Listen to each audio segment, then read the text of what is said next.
और खरीदारी तो किसी भी जानवर की, चाहे वो कुत्ता हो, बिल्ली हो, चिड़िया हो, नहीं करनी चाहिए, क्योंकि इनकी जो ब्रीडिंग है वो बहुत ही ज़्यादा क्रूर है। तो ब्रीडर्स अगर उसके बच्चों के लिटर में फीमेल या मादा बच्चे ज़्यादा होते हैं, तो उनको मारने के तरीके अगर आप सुन लेंगे तो शायद कभी भी कोई कुत्ता ना खरीदें। वो उनको खौलते पानी में डाल देते हैं, जहर के इंजेक्शन दे देते हैं, इस तरीके से वो मारते हैं। और समाज को ये देखना होगा कि पशुओं के प्रति क्रूरता अंततः जाके मानवों के प्रति क्रूरता में बदलेगी ही बदलेगी। एक बार फिर से आप सभी का गांव पॉडकास्ट में स्वागत है। आपने भी सड़कों पे छुट्टा गायों, कुत्ते, बिल्लियों को घूमते हुए देखा होगा। कई बार ये पशु घायल भी हो जाते हैं, लेकिन कभी आपने सोचा है कि आखिर उनका इलाज कहाँ पे होता है, उनकी देखभाल कौन करता है? आज गांव पॉडकास्ट में हमारे साथ एक ऐसे ही शख्स जुड़ रही हैं जिन्होंने इन पशुओं की देखभाल का जिम्मा उठाया है। चलिए मिलते हैं शिल्पी चौधरी जी से। शिल्पी जी, आपका बहुत बहुत स्वागत है गांव पॉडकास्ट में। तो अपनी जर्नी के बारे में बताइए, कैसे आप इस फील्ड में आए? थैंक यू, बहुत बहुत धन्यवाद गांव कनेक्शन का। और गांव कनेक्शन से मेरा कनेक्शन बहुत पुराना है, मुझे लग रहा है कि 10 साल से भी अधिक हो गए हैं। और हमेशा बड़ा अच्छा लगा, आप लोगों से जुड़ना बहुत सुखद रहा। मेरा ये सारा सफ़र शुरू हुआ, वैसे तो मैं बहुत समय से सामाजिक गतिविधियों में थी, लेकिन गंभीरता से मेरा ये सफ़र शुरू हुआ 2012 में, जब मैं फैज़ाबाद पहुंची। मेरे हस्बैंड के ट्रांसफ़र के साथ हम लोग वहाँ पर पहुँचे हैं।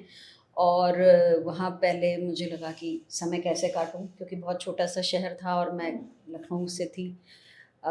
फिर धीरे धीरे वहाँ पर मैंने एक संस्था ज्वाइन करी, इनरव्हील, जो रोटरी की फीमेल विंग है। और उसको ज्वाइन करने के बाद जो काम करने के अवसर मिले, क्योंकि मुझे था कि कुछ करना है, कुछ बदलाव लाने हैं, ज़रूरतमंदों के काम आना है। तो उस दौरान बहुत सारी चीज़ें सामने आई। जेल के अधिकारियों ने हम लोगों को अप्रोच किया और उन्होंने हमसे कहा कि देखिए, हमारे यहाँ फीमेल बैरक में बहुत समस्या है।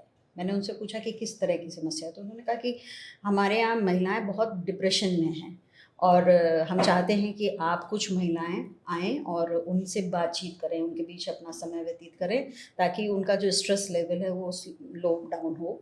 मैं जब वहाँ पर गई तो बहुत गंदा, मतलब जिसको कहेंगे बदबू आ रही थी। पहली बार जो मेरा वो था कि बदबू का झोंका, दरवाज़ा खुलते ही जेल का, फीमेल बैरक का एकदम बदबू का झोंका, और सर में दर्द होने लगा। और फिर हम लोग बैठे 1 घंटा 1.5 घंटा जब बैठे, वहाँ पर एक आंगनबाड़ी की शिक्षिका थी, अनामिका जी।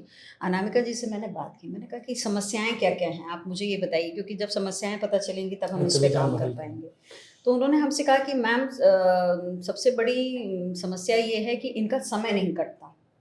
और देखा जाए तो समाज में महिलाएं परिवार चलाने के लिए मेंटली डिज़ाइंड हैं। हमको अर्निंग के लिए डिज़ाइन नहीं किया जाता। हमारा जो सामाजिक परिवेश है उसमें यह है कि पुरुष कमा के लाएगा और हमें घर चलाना है। लेकिन जेल में क्या होता है कि जब जेल में कोई महिला बंद कर दी जाती है, तो एक तो वो अपने परिवार से कट जाती है और उसके जो डे टू डे चोर्स होते हैं वो सारे उससे छूट जाते हैं, क्योंकि घरों में तो उनको खाना बनाना है, खिलाना है, बच्चों को बड़ा करना है। तो वहाँ पे मुझे एक चीज़ ये लगी कि महिलाओं को किसी तरीके से ऑक्यूपाइड रखना है, बिज़ी रखना है।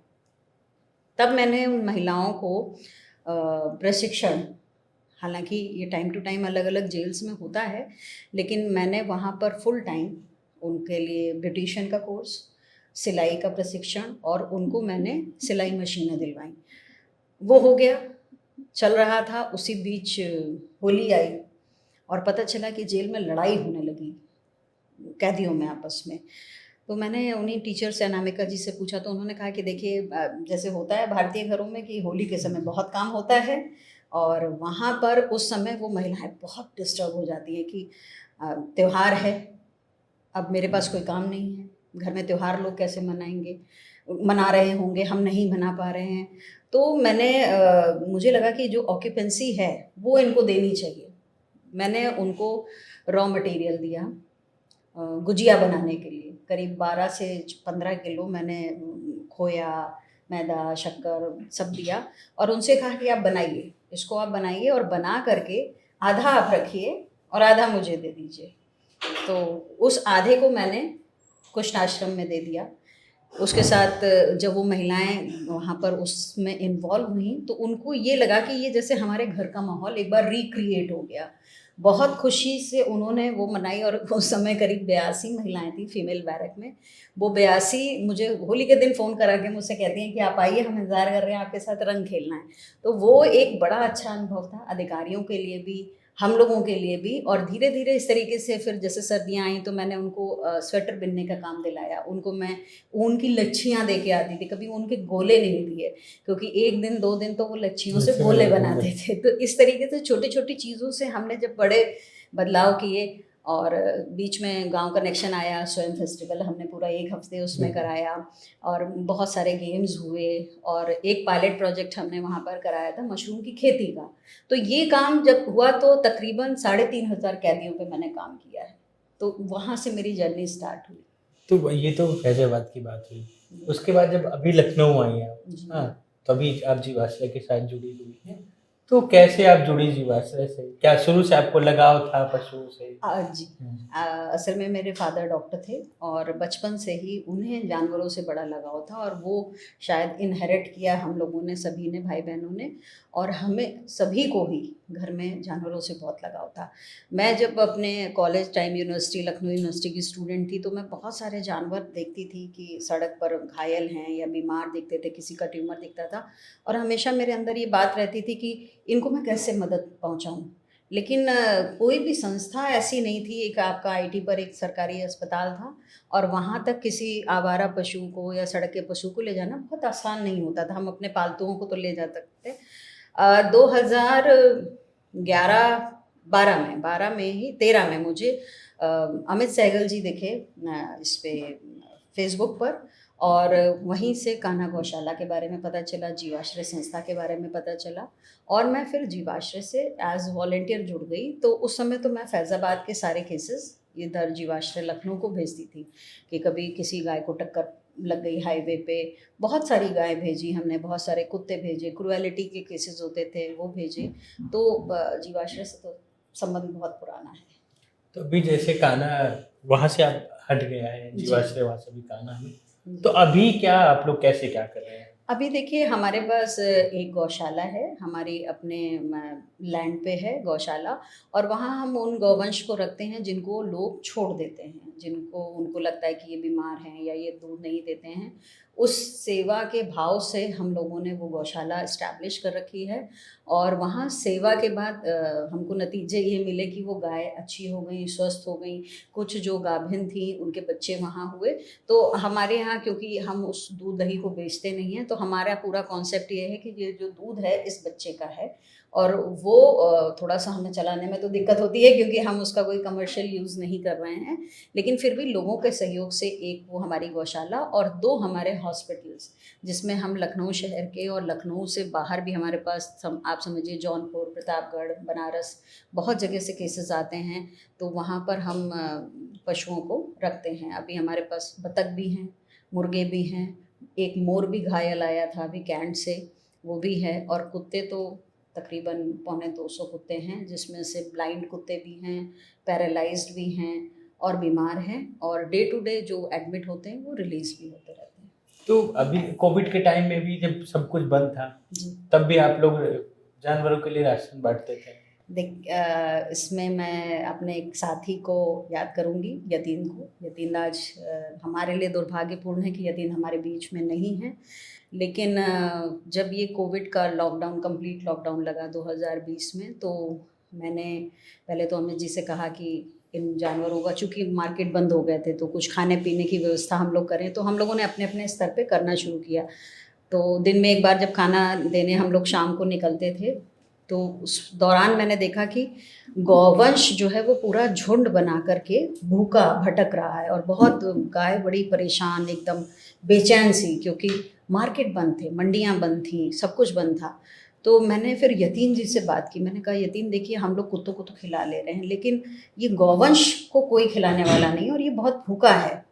तो उन्होंने फिर सीवीओ साहब हैं, ए के राव साहब, ए.के. राव सर से उन्होंने बात की। ए.के. राव सर का मेरे पास फ़ोन आया और उन्होंने कहा कि अच्छा आप मुझे बताइए कि क्या चाहती हैं आप? मैंने कहा सर गौवंश की कुछ व्यवस्था कर दीजिए, बाकी तो हम लोग कर रहे हैं। तो सीवीओ साहब और नगर आयुक्त इंद्रमणि त्रिपाठी जी थे उस समय, उन दोनों ने कोऑर्डिनेट करके हम लोगों को अक्षय पात्र से प्रतिदिन 2000 के करीब रोटियां दिलवानी शुरू करी और हरा चारा हम लोग अपने किसानों से बरसीम वगैरह लेके कटवा करके, और फिर हमने आह्वान किया लखनऊ शहर के लोगों का, और तकरीबन 200 से 250 लोग उठ खड़े हुए और एक पूरी चेन बनी और नगर निगम ने अपनी गाड़ियां दी और स्पॉट्स पे वो खाना डिस्ट्रीब्यूट होते पूरे शहर में। गौवंश और कुत्तों के लिए बहुत अच्छी व्यवस्था थी कंप्लीट लॉकडाउन के दौरान, और हम लोगों ने ये काम बहुत अच्छे से किया उस समय। और अभी जैसे बड़ा मंगल तो पूरी दुनिया भर में अवध का मशहूर है। बड़े मंगल को, हर मंगलवार को, जेठ के मंगल में भंडारे लगते हैं इंसानों के लिए। अभी आप लोगों ने नई शुरुआत करी है, हाँ, जानवरों के लिए। हाँ। तो उसका आइडिया कैसे आया? उसका आइडिया देखिए मेरा था। असल में देखिए लखनऊ शहर बहुत ही भाग्यशाली है कि यहाँ बहुत सारी संस्थाएं हैं, बहुत सारे लोगों के लिए काम करती हैं। यहाँ उस तरीके से छोटे शहरों की तरह लोगों को उतनी ज़रूरतें नहीं हैं काम की।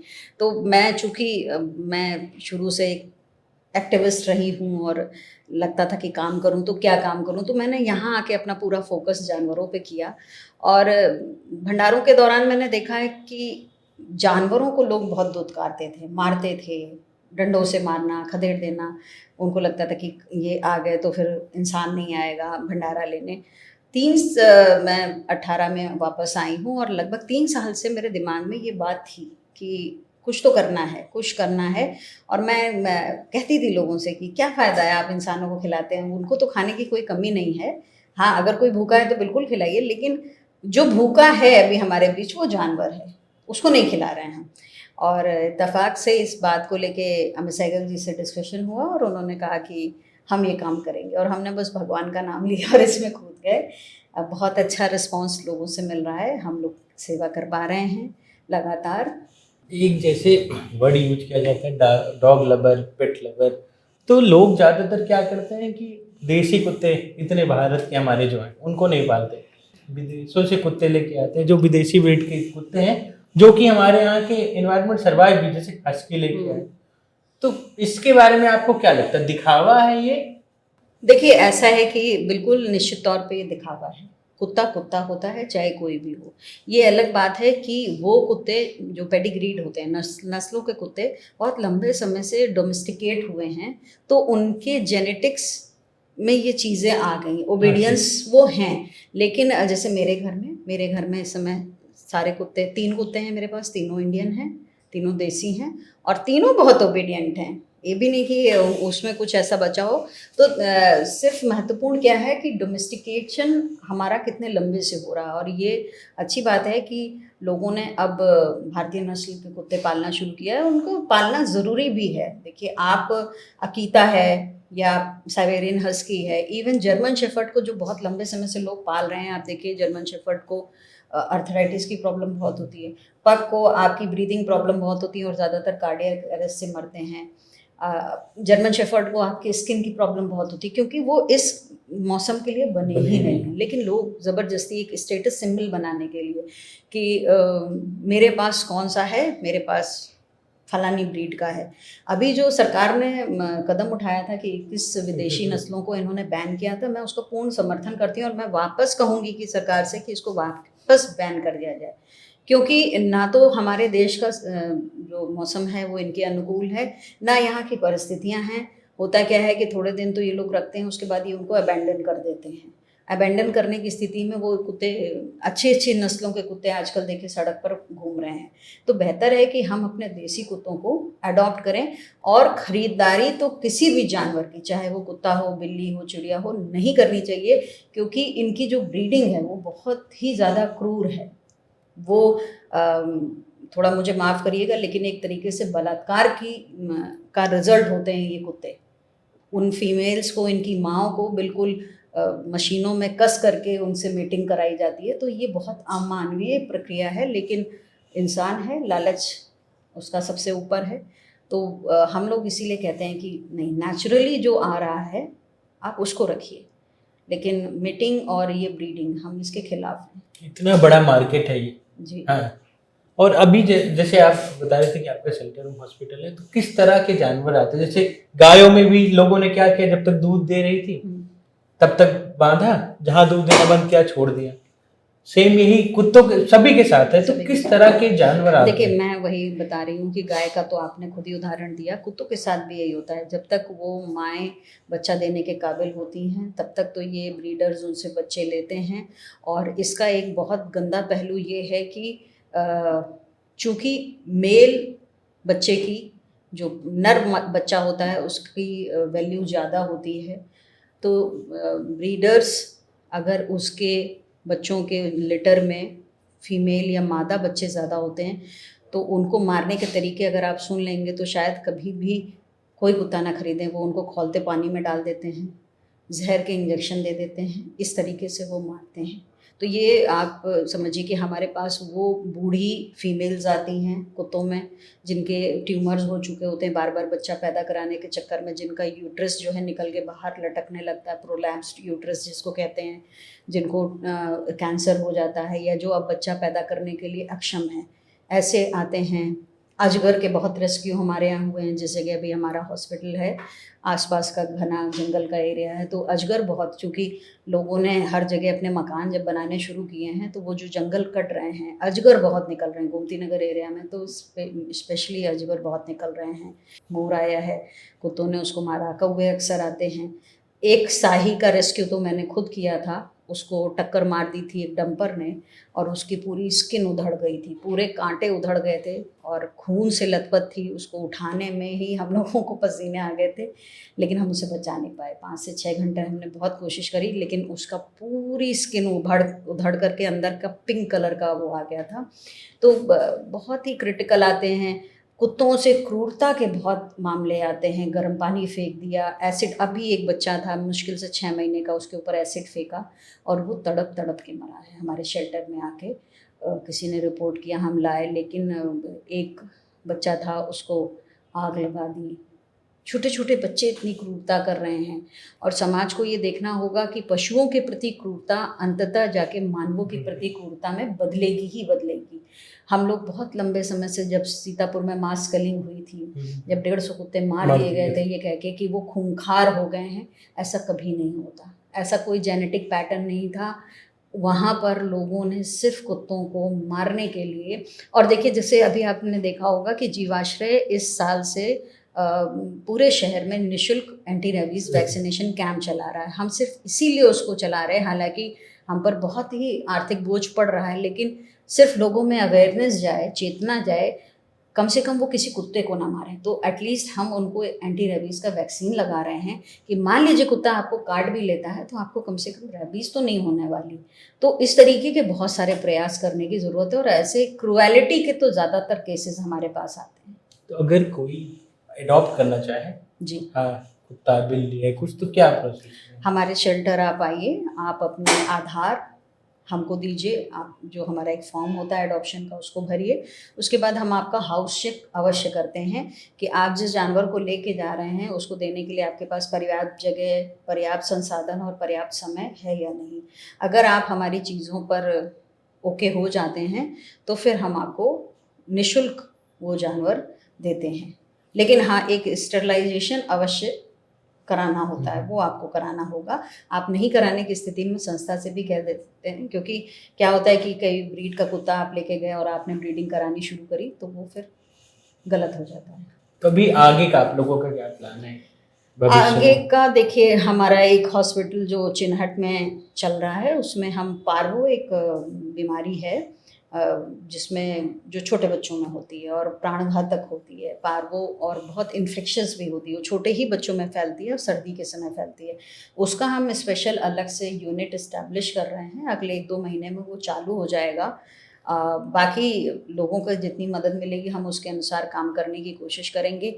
एक हमने पैरालाइज्ड डॉग का अलग से यूनिट डेवलप किया है, जिसमें कि पैरालाइज्ड होने की वजह से उनको हम कच्ची मिट्टी पे रखते हैं, और एक श्वान नगर बनाया है। श्वान नगर बहुत ही अलग कॉन्सेप्ट है, और उस श्वान नगर में जो लोग अपने डॉग्स को हैंड ओवर करना चाहते हैं, कई बार पारिवारिक परिस्थितियाँ होती हैं, कोई बीमार हो गया या किसी की डेथ हो गई, तो वहाँ पर वो अपने डॉग्स को रख सकते हैं। उनका एक अपना घर है हर कुत्ते का। तो अगर कोई जीवाश्रय की मदद करना चाहे तो कैसे कर सकता है? जीवाश्रय के आप सोशल मीडिया प्लेटफॉर्म्स पर जाएं, वहाँ पर हर तरीके की इन्फॉर्मेशन है, उसकी एक हेल्पलाइन है, उसकी वेबसाइट है www.jeevashray.com। उसमें आप जाकर सारी डिटेल्स हमारे बारे में, हमारी पारदर्शिता के बारे में, और हमको आप कैसे मदद कर सकते हैं, सब कुछ वहाँ पर मेंशन है। बहुत बहुत शुक्रिया शिल्पी जी, इतनी सारी बातें आपने बताई। Thank you. उम्मीद है कि आप कोशिश में सफल रहेंगी, जारी रहेगी बस आपकी आप कोशिश, लोगों का सहयोग लोग चाहिएगा। जुड़ते जाएंगे हाँ आपसे। जी, बहुत बहुत शुक्रिया।